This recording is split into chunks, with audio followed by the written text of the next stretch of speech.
Dans cette leçon, je vais vous montrer quels sont les outils qu'on peut utiliser dans Photoshop. Je vais ouvrir un dossier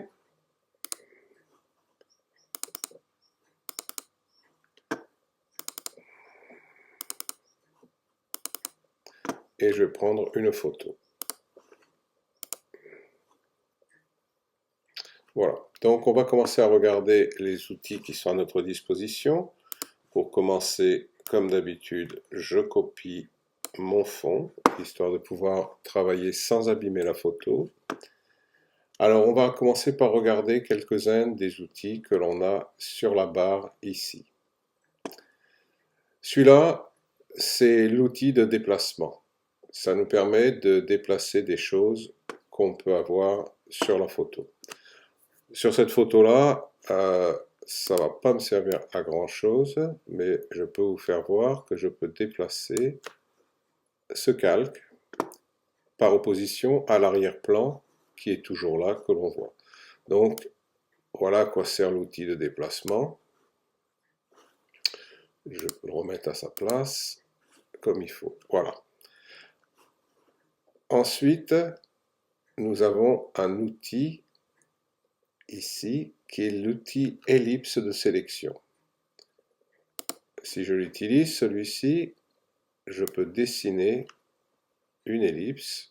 Je peux la réduire, l'allonger, la rendre ronde et je peux aussi la déplacer. Okay.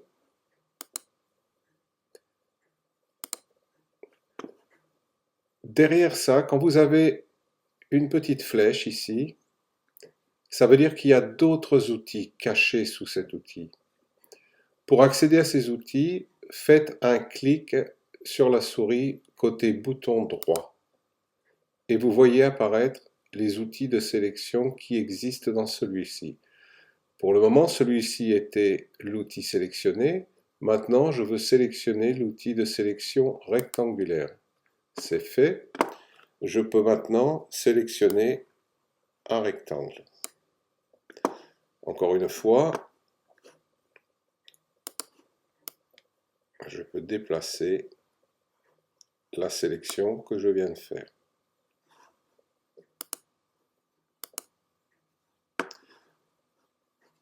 J'enlève, je désélectionne. L'outil qui suit, c'est l'outil lasso. Mais encore une fois, vous avez plusieurs outils à l'intérieur. Peut-être que le vôtre qui apparaît, c'est l'outil du lasso polygonal ou le lasso magnétique. Voyons ce que fait le lasso libre. Ça me permet de sélectionner librement une zone qui m'intéresse. Dès que j'ai retrouvé le fil, ça se ferme et j'ai cette zone de lasso. Encore une fois, ça me permet de faire plein de choses avec ma sélection. Je vous montre juste à quoi servent les outils pour le moment. Si je veux déplacer ma sélection, je peux le faire, comme tout à l'heure. Bien entendu, je peux revenir, si je ne suis pas content, à la sélection originale. Et comme toujours avec les sélections, je peux faire toutes sortes de choses. Celle-là, c'est une sélection rapide. Ça peut être utile quand on ne veut pas beaucoup de précision, mais qu'on veut simplement sélectionner une zone de l'image et peut-être la déplacer ailleurs.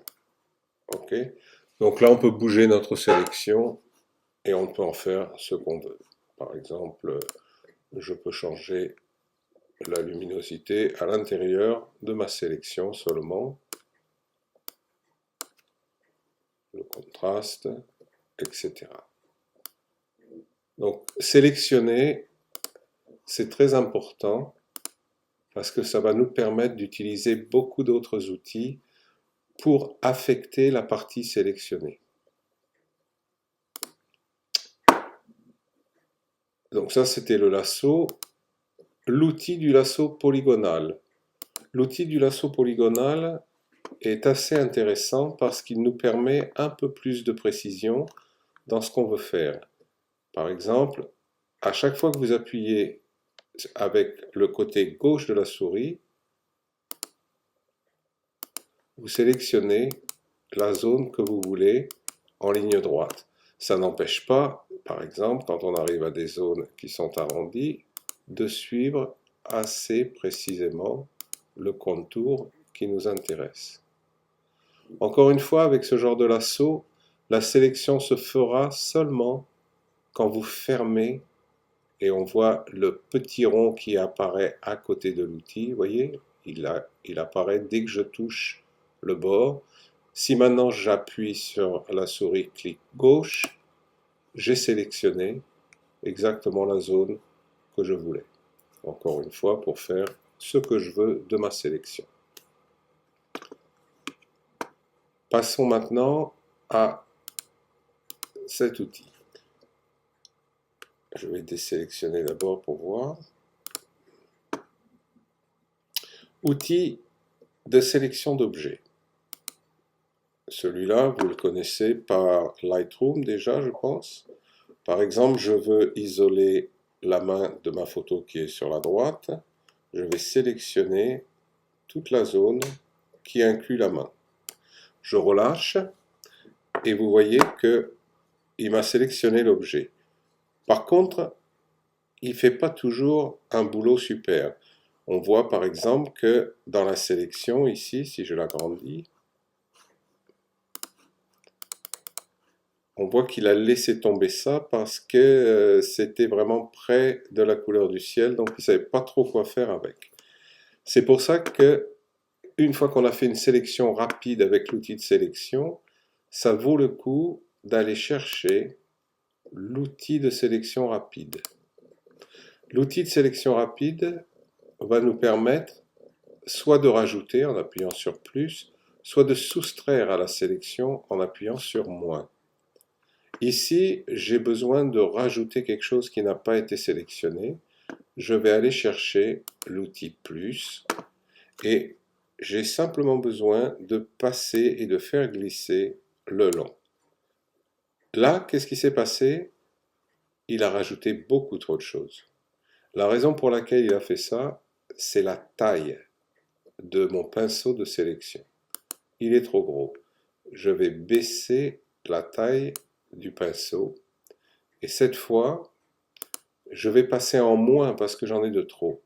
Donc, je vais éliminer rapidement la partie qui ne m'intéressait pas. Il a aussi sélectionné un peu en moins ici. Je vais restaurer ça en plus en allant sur le côté plus. Et voilà. Donc, si je regarde ma main en détail, je m'aperçois qu'elle est presque bien sélectionnée. Là, j'ai un petit bout qui dépasse. Je vais le rajouter. Et voilà, il épouse parfaitement la main. Et on s'aperçoit bien sûr qu'il y a une toute petite partie où on voit le ciel ici. Donc j'ai besoin de faire une sélection encore plus précise. À ce moment-là, je vais aller moins. Je vais choisir un pinceau encore plus petit. Et je vais essayer, je vais voir ce que ça donne. Je remplis ici. Il m'a fait une très bonne définition. Maintenant, si par exemple je voulais isoler la main, je reviens à la taille adaptée à l'écran. Ma main est parfaitement sélectionnée. Je peux en faire ce que je veux. Par exemple, je peux la copier en appuyant sur CTRL-G ou Commande-G si vous avez un Mac. Et maintenant, on voit, quand j'isole ce calque, en enlevant l'œil des autres calques du fond, que j'ai effectivement ma main isolée. Je peux en faire ce que je veux, je peux la bouger, je peux la mettre n'importe où. Je peux même, si j'utilise les outils de transformation, je veux dire inclinaison, rotation. Avec rotation, je peux faire tourner ma main, je peux la déplacer et je peux la positionner exactement où je veux. Et voilà, j'ai créé tout à fait une nouvelle image, tout simplement en dupliquant la main que j'avais sélectionnée. Ok?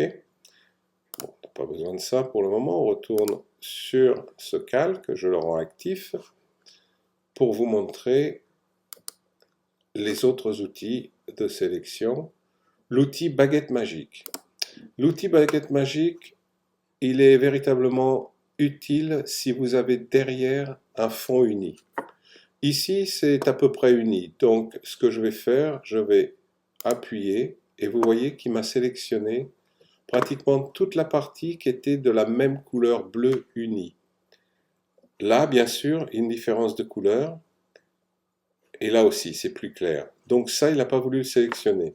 Par contre, ce que je peux faire, je peux manuellement appuyer sur les parties qui n'ont pas été sélectionnées pour les sélectionner.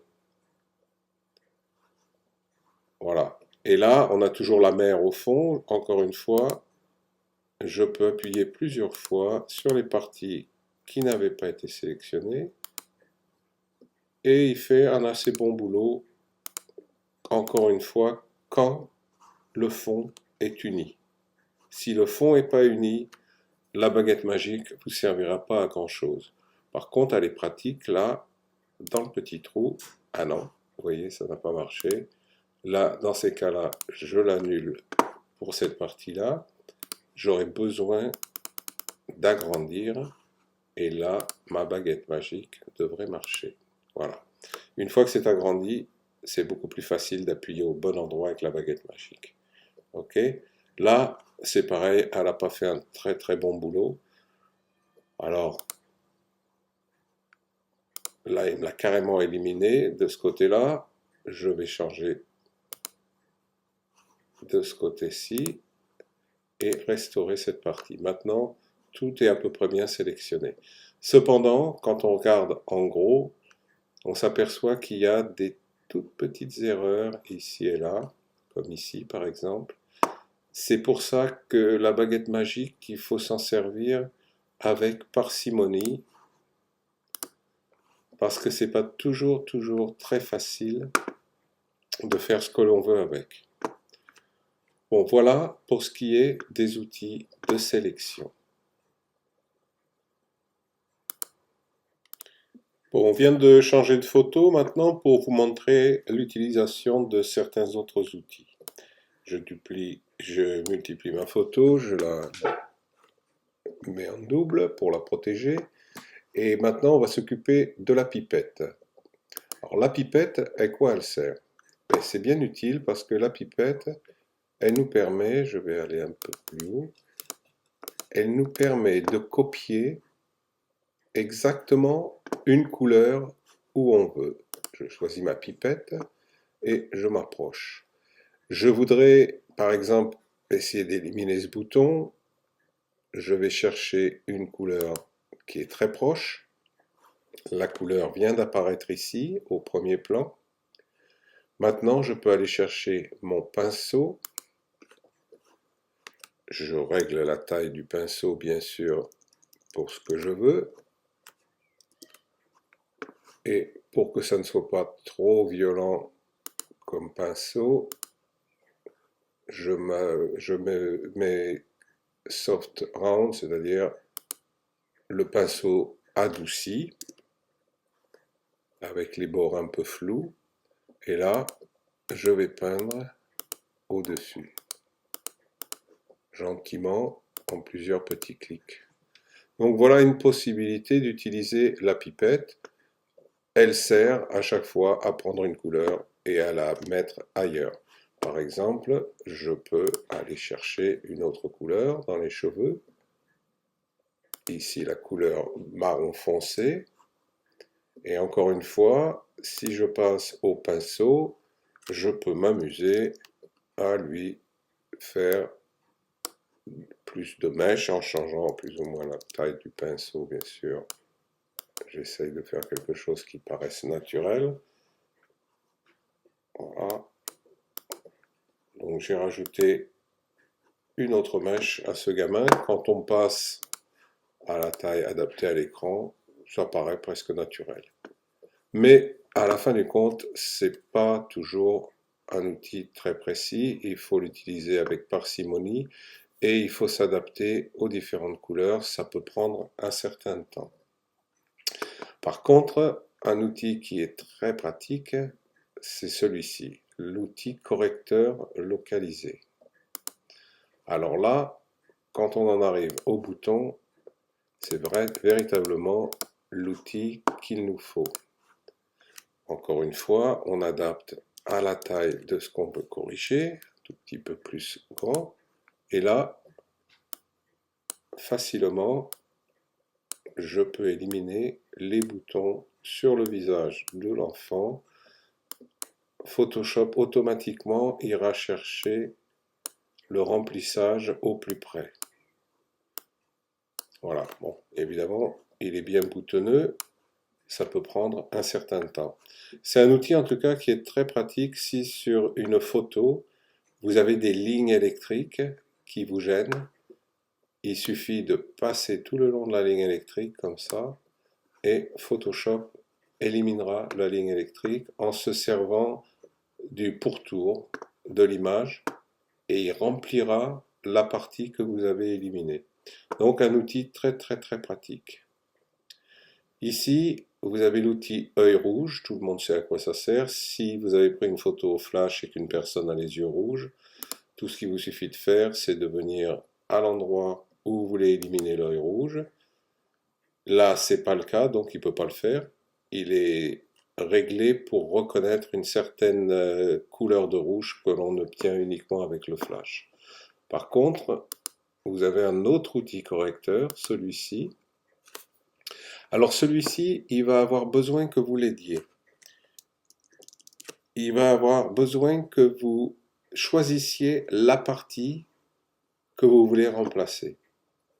Donc, approchez-vous d'ici, mettez la cible avec Mac en appuyant sur Options, avec Windows, je crois que c'est Alt, mais j'en suis pas sûr. Vous trouverez vous-même en appuyant sur les plusieurs boutons. Voilà, j'ai sélectionné ma zone. Maintenant, je viens déplacer la zone moi-même sur l'endroit qui m'intéresse. Par contre, regardez, si je ne le fais pas assez près, maintenant j'ai toujours en mémoire cette couleur que j'ai prise ici. Si je vais sur une partie plus claire, ça se verra. Voilà. Mais en général, ça ne fait pas du mauvais travail de remplacer en se basant sur la couleur la plus près autour du point. Donc j'arrive là encore à éliminer pas mal de boutons assez rapidement, assez facilement. Là vous voyez ça n'a pas marché. Donc je reviens en arrière. C'est pour ça qu'il faut toujours y aller petit à petit. Si ça ne marche pas, on revient en arrière et on reprend peut-être une autre cible de couleur pour se rapprocher le plus possible de la couleur de la peau ici aux alentours. Donc c'est un procédé qui peut être un petit peu long aussi. Donc voilà pour ce qui est de l'outil correcteur. Celui-là est un outil correcteur ciblé. Je vais passer au pinceau parce que le pinceau il sert à faire beaucoup de choses. Revenons à la taille complète. Je choisis mon pinceau. Alors le pinceau, il faut comprendre qu'il marche avec beaucoup d'autres aspects du programme. Pour commencer, les couleurs. Choisir la couleur du pinceau si on veut peindre tout simplement. En appuyant sur le premier carré, vous allez pouvoir changer la couleur de votre pinceau à volonté. Si vous appuyez ici, vous allez avoir toutes les nuances de vert. Vous pouvez déplacer cela manuellement comme ça.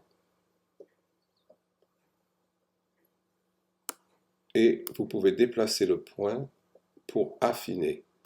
Vous voyez la nouvelle couleur qui s'affiche et en bas, la couleur active, c'est-à-dire la couleur qui était là dedans avant. Quand on est satisfait de la couleur qu'on a, on dit OK. Après ça, c'est une question de changer la taille du pinceau et vous allez pouvoir faire de la peinture. Là, j'ai un pinceau qui est doux. On peut bien voir qu'il y a un dégradé tout le long. Je peux, en appuyant sur la petite flèche ici, choisir plusieurs types de pinceaux. Je peux choisir des pinceaux durs. Là, de suite, on voit la différence avec celui-ci. Je peux toujours changer la couleur de mon pinceau comme je veux. Prendre des jolis oranges. OK. Et là, je vais encore aller changer. Juste pour faire voir quelques-uns. Donc, on peut changer la taille, bien sûr, du pinceau à volonté. On peut écrire sur l'image, il n'y a aucun problème. Si on veut faire du dessin. Des fois, quand on a la photo d'une carte et qu'on veut rapidement montrer à des gens où certaines choses se trouvent, rien ne nous empêche de faire une petite flèche comme on veut. Ok, c'est donc très simple. Bien sûr, dans les pinceaux, vous pouvez avoir beaucoup de différents pinceaux. Vous les avez ici comme ça. Vous pouvez vous amuser à regarder ce qu'il y a dans Photoshop. Si vous voulez faire des tâches, des choses comme ça, vous allez les chercher là-bas. Vous pouvez aussi créer votre signature. Par exemple, quand je signe mes œuvres, j'utilise une signature comme ça. Donc c'est un pinceau, je peux le mettre n'importe où je veux. Et après, il y a plusieurs choses qui sont intéressantes. Vous avez par exemple du brouillard ici, des effets d'orage. Par exemple, voyons ce que ça donne. Des splashes de différentes tailles. Encore une fois, en fonction de ce qu'on veut, on peut utiliser les pinceaux vraiment pour beaucoup de choses. Bon, on peut les télécharger facilement de l'internet. Vous pouvez avoir toutes sortes de pinceaux. Ici, par exemple, c'est des pinceaux de poudre magique. Je peux peut-être réduire la taille de ça. On commence à le voir. Voilà, qui diminue. Donc, on lui met de la poudre magique partout. Bien entendu, avec cette couleur-là, c'est ridicule. Mais si je mets du blanc, je saupoudre comme je veux. Donc, la possibilité des pinceaux est sans limite. Vous pouvez avoir des pinceaux qui représentent de l'herbe, de la fumée, tout ce que vous voulez. C'est vraiment l'outil magique dans Photoshop et qui permet de faire beaucoup de choses, particulièrement si vous faites du montage ou des choses comme ça vous permettra véritablement de faire une quantité incroyable de choses. Donc voilà pour le pinceau. Je pourrais vous montrer rapidement aussi, et cette fois-ci, il faudrait que je prenne un pinceau qui soit très clair à voir. Je vais reprendre par exemple une signature. Je la mets à la bonne taille et je vais choisir la couleur noire pour que ça ressorte bien. Et là, je vais vous faire voir ce qu'on peut faire. Là, le pinceau, il est droit. Par contre, je peux tourner mon pinceau. Maintenant, vous voyez que mon pinceau a été mis à l'angle que je souhaitais. Ça, c'est particulièrement utile pour des choses qui ont un sens haut, bas, etc. On peut changer la forme du pinceau et l'orientation. Si par exemple vous avez des pinceaux de fumée ou des choses, ça vous permet de les mettre comme il faut. Bon, je remets à sa place. Bien sûr, ça, ce qu'on appelle l'épaisseur, c'est la taille du pinceau. Vous pouvez le changer ici. Vous pouvez aussi le changer sur Mac grâce aux parenthèses. Parenthèse droite, on agrandit. Parenthèse gauche, on diminue. Sur Windows, je pense que c'est une autre commande sur le clavier. Je m'en laisse aux spécialistes de Windows de dire ce que c'est. Voilà. Donc, toutes les choses que votre pinceau peut faire. Les modes, vous allez... Je ne vais pas vous embêter avec ça pour le moment. Par contre, ça, c'est très très utile. L'opacité et le flux de votre pinceau. On va reprendre un pinceau normal pour que vous compreniez bien. Alors, le pauvre malheureux, là, il me fait pitié. Je vais le remettre un peu plus propre. Et je vais le passer devant. Nous revoilà partis sur la photo originale. Donc, continuons avec le pinceau, et cette fois, on va parler d'opacité. Donc, je choisis, encore une fois, une couleur en appuyant sur le premier carré, là, et je vais aller choisir une couleur bleue, par exemple, ou violet, voilà, bon, ça fait l'affaire. Et cette fois-ci, on va régler l'opacité du pinceau. En réglant l'opacité, on n'a plus un trait dur. Là, on a un trait dur, mais si je diminue l'opacité, j'ai un trait déjà beaucoup plus doux. Et moins j'ai d'intensité, plus mon trait est délicat. On peut aussi faire là, une chose similaire avec le flux du pinceau. Là, je suis plein pot. Si je diminue le flux du pinceau, on va s'apercevoir qu'il y a beaucoup moins de pixels sur la brosse. Jusqu'à ce qu'on arrive vraiment à un moment où il y a très très peu de pixels qui passent. Ok, donc on voit la différence. Ça ressemble un tout petit peu à ça, mais c'est pas tout à fait la même chose. Ici, on gère le nombre de pixels qu'on projette sur la page. Ici, on gère l'opacité, c'est-à-dire que c'est toujours le même nombre de pixels qui est envoyé, mais ça devient de plus en plus pâle au fur et à mesure qu'on change l'opacité. Donc, je remets le flux à 100%. Donc, tous ces outils qui sont là-haut sont très très importants quand on se sert du pinceau, quel que soit le pinceau. Ok, je vous expliquerai à quoi ça sert une autre fois. Pour le moment, on va apprendre à s'en servir dans la version normale. Voilà ce qui complète l'outil pinceau. Maintenant, je vais vous présenter un autre outil, l'outil tampon.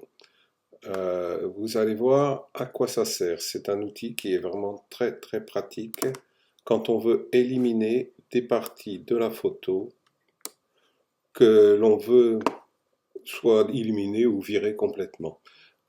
J'aime bien par exemple virer les touristes sur mes photos, donc je me sers souvent de cet outil. Ici, je vais l'utiliser pour virer ce truc-là qui me gêne. Donc, ce que je vais faire, encore une fois, je vais sélectionner une partie de la photo qui va me servir à remplacer cette zone-là. Je vais aller chercher les nuages qui sont ici, en utilisant l'outil cible, en appuyant sur Options avec Mac et sur Alt avec Windows.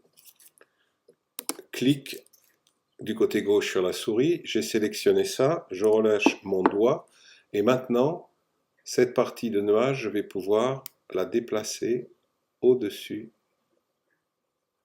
de l'objet. Vous voyez que l'objet disparaît assez bien, assez rapidement. Là, j'ai été un peu trop loin, ça m'a fait ressortir la tour qui est là. C'est pas tout compliqué, si ça se produit, je reviens en arrière et je m'assure de ne pas aller trop loin pour enlever. Bien sûr, il va falloir que j'adapte mon pinceau en fonction de ce que j'ai alentour. Voilà. J'ai encore été un peu loin, c'est pas grave. Je rappuie sur la cible, je resélectionne cette partie-là et j'élimine facilement les choses qui étaient en trop. Maintenant, j'ai une ligne bien claire ici, il va falloir que je la reproduise de ce côté-là. Je me sers de ma cible, je pose ma cible exactement à l'endroit de la ligne, et vous voyez, si je déplace, on voit un petit peu, donc je m'assure de bien rester en ligne. Et voilà, je peux pousser mon truc. Là, il va me rendre ça aussi, etc. Donc tout ça pour vous montrer que petit à petit, je peux éliminer quelque chose qui ne me plaît pas en allant chercher dans d'autres parties de l'image la partie qui me convient. Je vais vous montrer qu'on peut aller chercher n'importe quelle partie de l'image. Par exemple, je peux aller chercher ce bâtiment et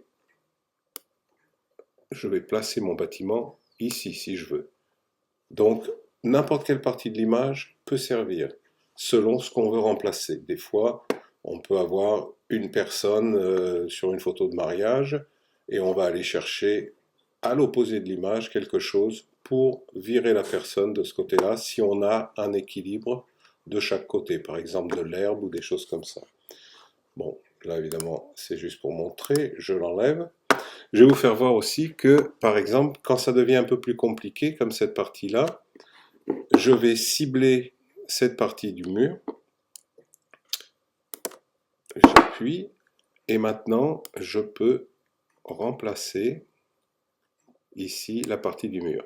Ici, ça n'a pas marché parce que il faut que je cible cette partie-là et que je la mette en accord plus ou moins avec le reste. On fait la même chose ici, vite fait. Je mets en ligne et je remplace. Donc on voit qu'on peut vraiment virer tout cet appareil, si bien qu'à la fin je resterai avec une photo qui ne comprendra que moi. Je ne vais pas le faire, je pourrais le faire, ça prend un petit peu de temps, il faut de la patience, mais l'outil tampon est vraiment un outil formidable. Je m'en sers souvent. On va parler maintenant de l'outil gomme. L'outil gomme, comme son nom l'indique, c'est une gomme. Je vais fermer mon arrière-plan pour qu'on puisse voir l'effet que la gomme va avoir immédiatement sur celui-ci. La gomme, c'est encore une fois une forme de pinceau. Donc, on peut choisir le type de gomme qu'on veut. On peut prendre une gomme dure qui va vraiment laisser un coin très dur. On peut prendre une gomme, une gomme plus douce quand, par exemple, on n'a pas un coin particulièrement clair à définir. Donc là, on voit c'est plus doux, ça nous laisse une petite zone qui n'est pas trop dure comme celle-là sur le côté. Donc l'outil gomme, c'est véritablement une gomme. Par contre, c'est un outil destructif. À moins de revenir en arrière, la partie que vous avez enlevée sera toujours enlevée. Évidemment, si je rajoute mon arrière-plan, on aura l'impression que j'ai rien fait du tout. Donc, il faut enlever l'arrière-plan pour voir l'effet de la gomme.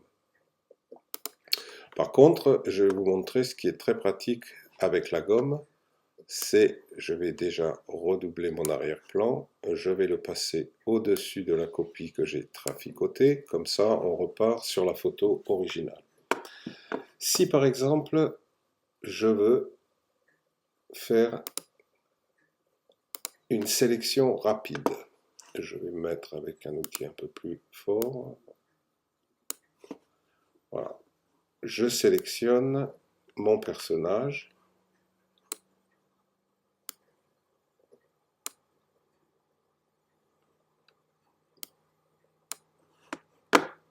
plus, ça aiderait.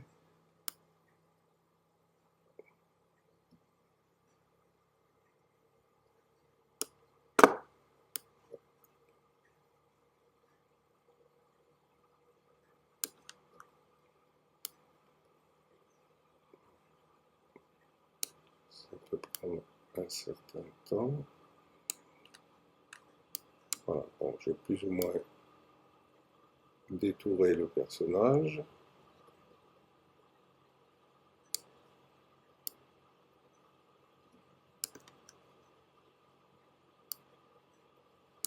Les oreilles quand même, et les cheveux. Voilà. Donc, j'enlève les petits bouts qui dépassent.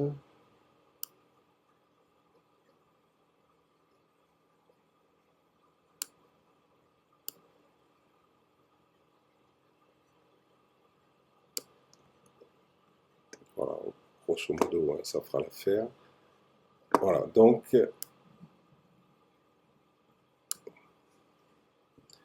mon détourage est vite fait, hein, je pourrais travailler bien plus précisément que ça. Mais enfin, voilà. Donc, il y a une possibilité d'éliminer, de recopier simplement le personnage que j'ai détouré. Et on peut faire ça de plusieurs façons. Je peux aller sur les sélections, désélectionner, modifier, voilà, modifier le cadre ou lisser. Lisser, c'est le mieux. Et là, je choisis un nombre de pixels. On parle du tour des petites fourmis là qu'on voit. Si je copie cette photo immédiatement, ça va avoir un bord très dur. Donc je vais dire que je veux que mon rayon ait un bord flou de 3 pixels. Je dis OK. Et après, la façon la plus rapide de copier ma sélection, c'est de faire commande J ou CTRL J. Mon calque est là. Si je l'enlève, vous allez voir, ma sélection est faite. C'est dans des cas comme ça où je vais pouvoir utiliser la gomme. On voit qu'il y a des petits bouts qui dépassent de ma sélection qui ne sont pas tout à fait propres. Donc là, je vais chercher la gomme. Je la mets à une taille plus petite. Et comme j'ai un bord dur ici, je vais aller choisir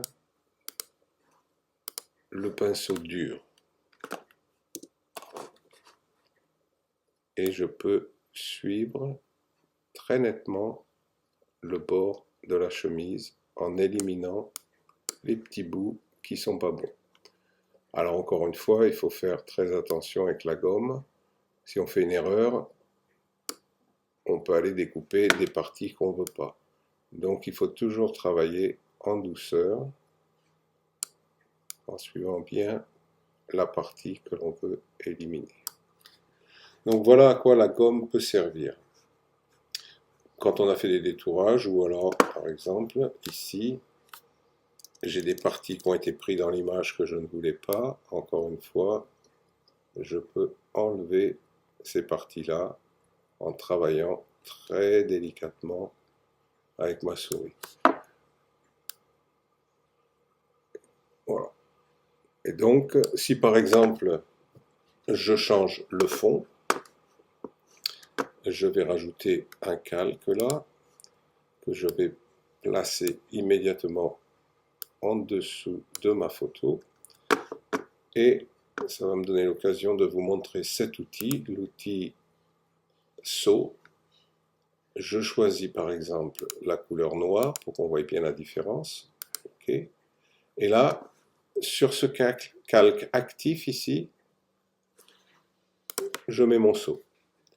Vous voyez que tout ça est devenu noir, toute ma photo est devenue noire, et ça va me servir de fond contre la découpe que j'ai faite.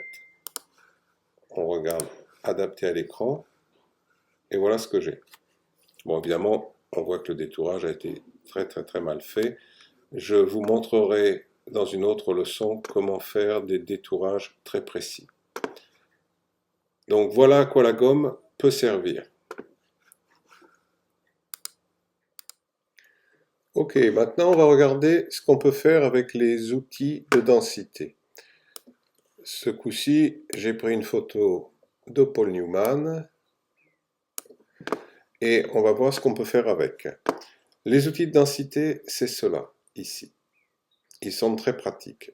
Ici, le premier outil, c'est l'outil de densité négatif, c'est-à-dire qu'on va pouvoir on va éclaircir les choses avec cet outil-là. L'outil de densité positive, on va noircir les choses. Donc, c'est ces deux-là qui sont le plus souvent utilisés. On va commencer par l'outil de densité négative. Et si on regarde là-haut, on a toute une gamme de choses. On a les tons foncés, les tons moyens et les tons clairs. On va voir à quoi cela sert.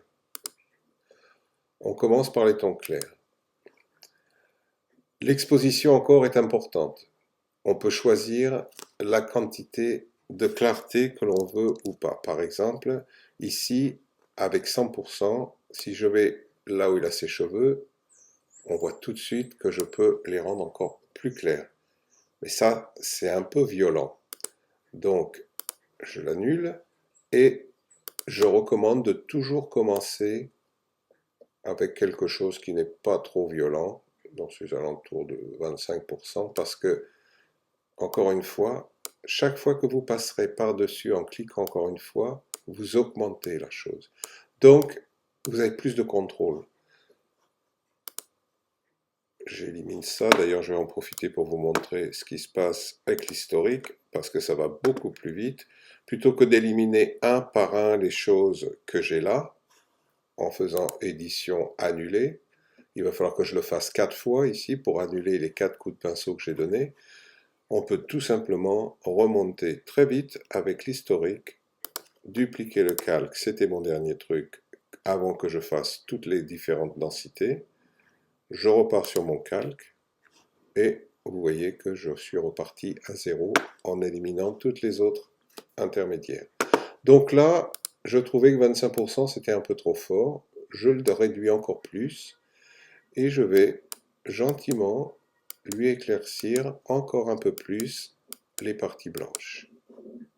Ça, c'est pour les tons clairs. Je peux passer au ton moyen. Avec les tons moyens, je fais la même chose. Voyez-vous? C'est moins violent que les tons clairs. Et enfin, les tons foncés, les parties les plus foncées, je peux les laisser un peu plus clairs. Encore une fois, si c'est pas assez 15%, je monte un peu plus. Et voilà.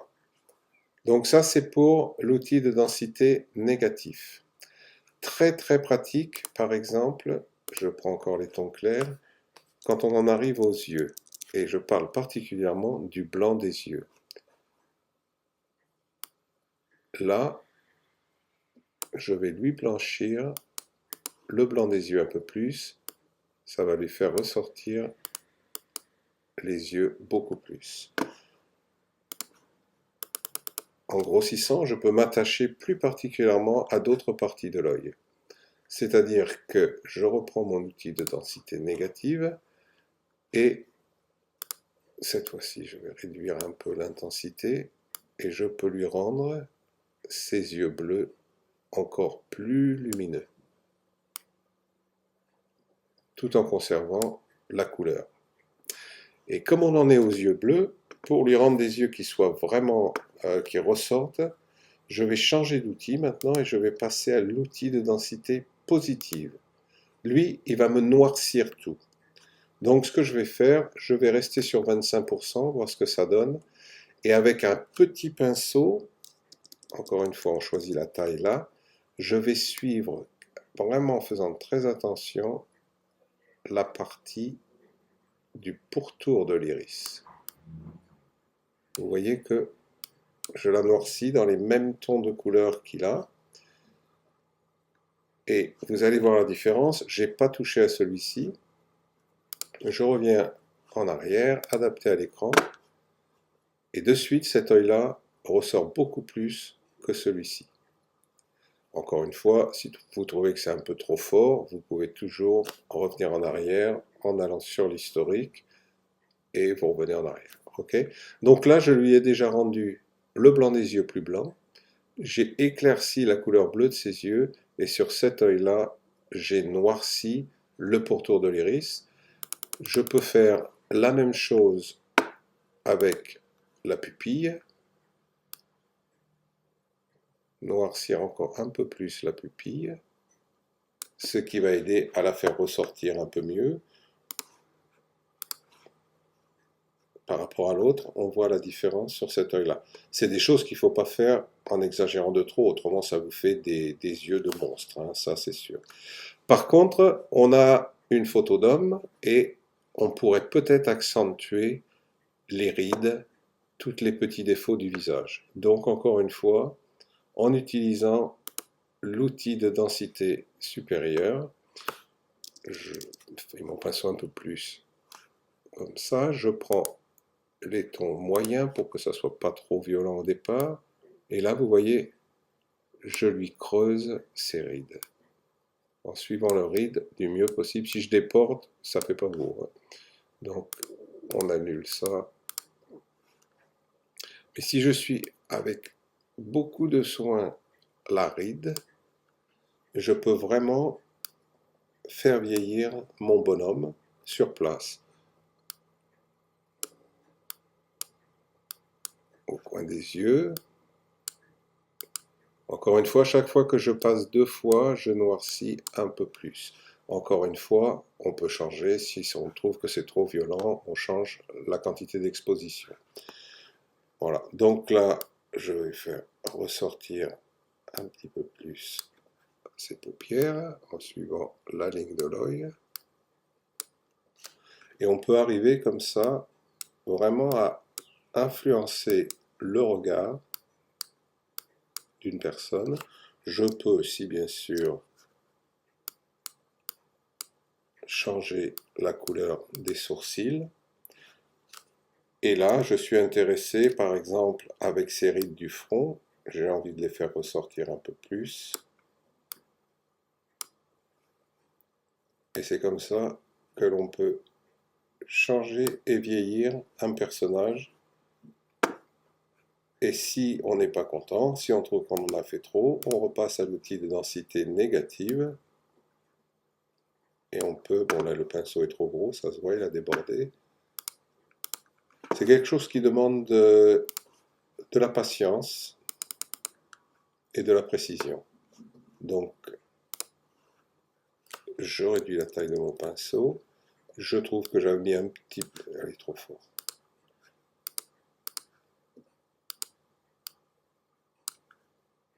Je vais aller sur les tons moyens. Et là, voilà. Je peux enlever l'effet que j'avais donné tout à l'heure, qui était bien trop violent. Donc, on a le choix d'aller d'avant ou d'arrière en utilisant l'outil positif ou négatif. Et on peut véritablement changer le visage d'une personne. Donc, ces deux outils-là, l'outil de densité négative et de densité positive, servent à travailler beaucoup sur les visages.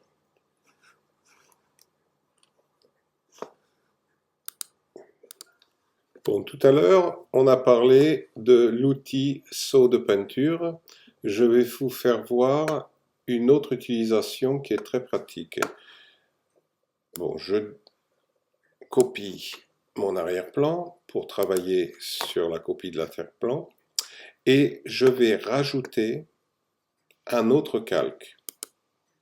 Quand on rajoute un calque, il vient toujours se placer au-dessus du calque actif.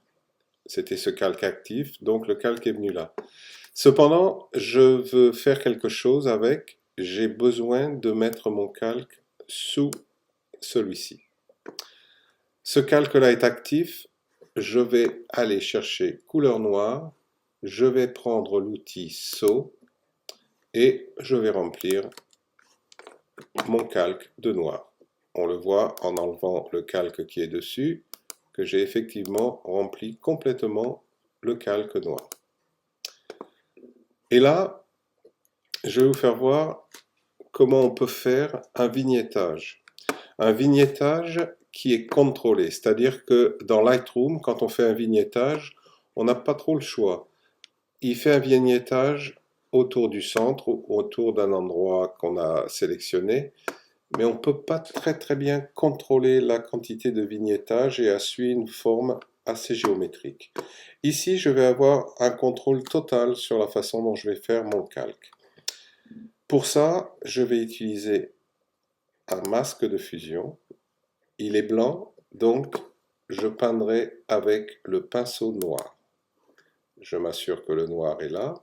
Et je vais vous faire voir tout de suite l'effet que ça a quand on met un masque. Là, je vais le faire avec une opacité de 100% pour vous faire voir, c'est évident. Voilà, j'ai fait apparaître, et on le voit dans le coin du masque, la partie que je viens de noircir ici me laisse faire voir le calque noir qui est dessous. Bien sûr, c'est pas ça que je veux faire exactement, c'était juste pour vous montrer. Maintenant, ce que je vais faire, par contre, je vais changer l'opacité de mon calque.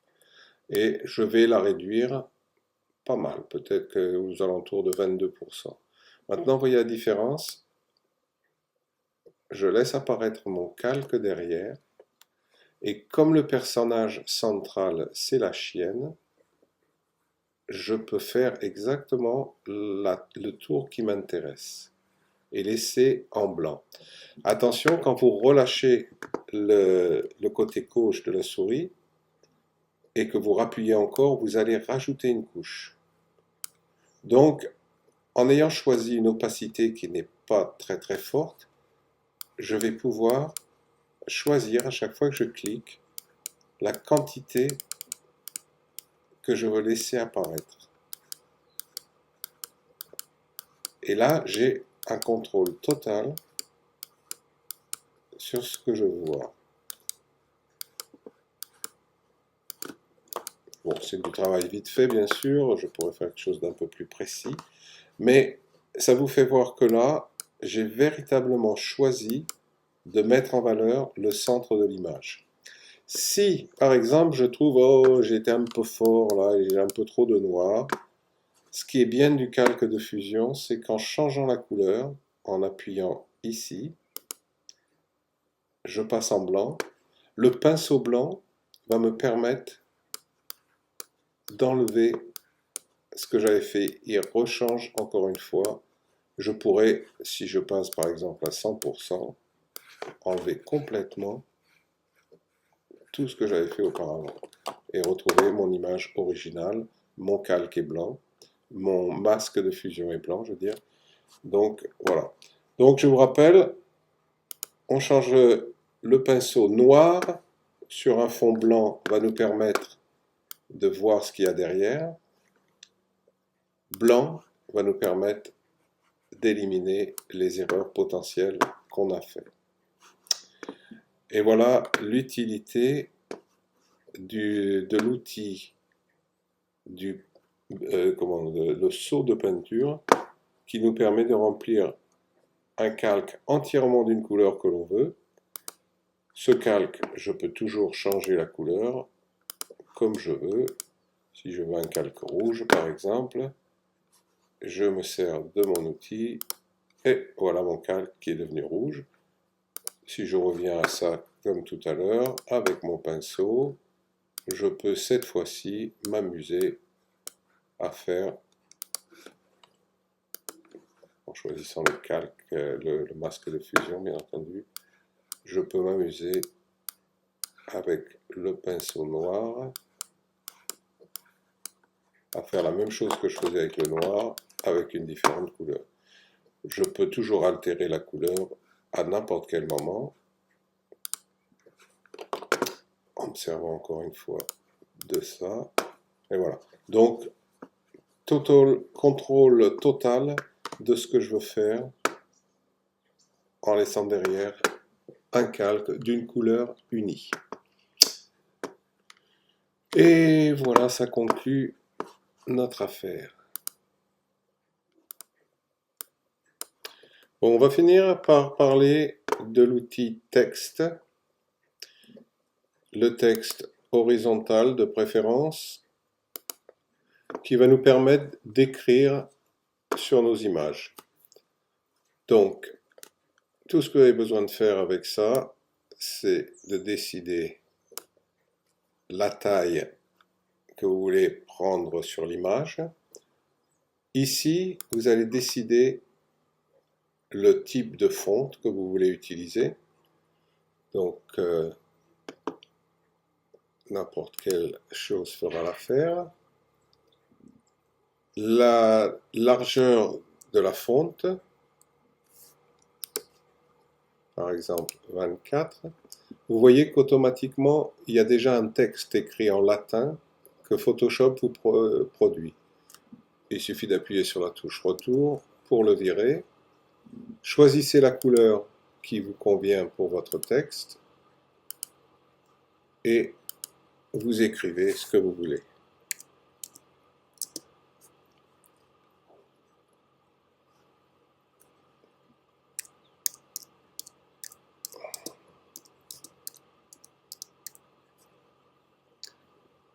Donc là, mon texte est bien trop petit. Je vais l'agrandir. On commence à le voir un peu mieux.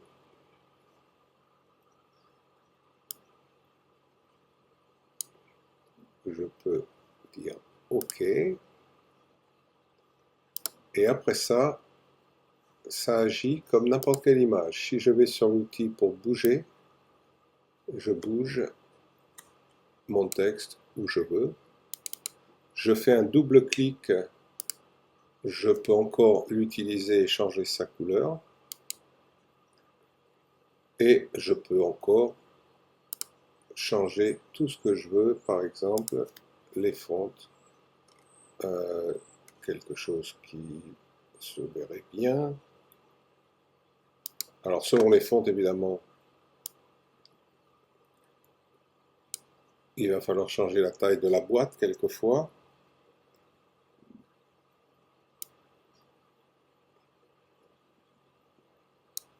Voilà, donc là ma fonte, je la trouve un peu grande, je vais la réduire à 60, ça rentrera mieux.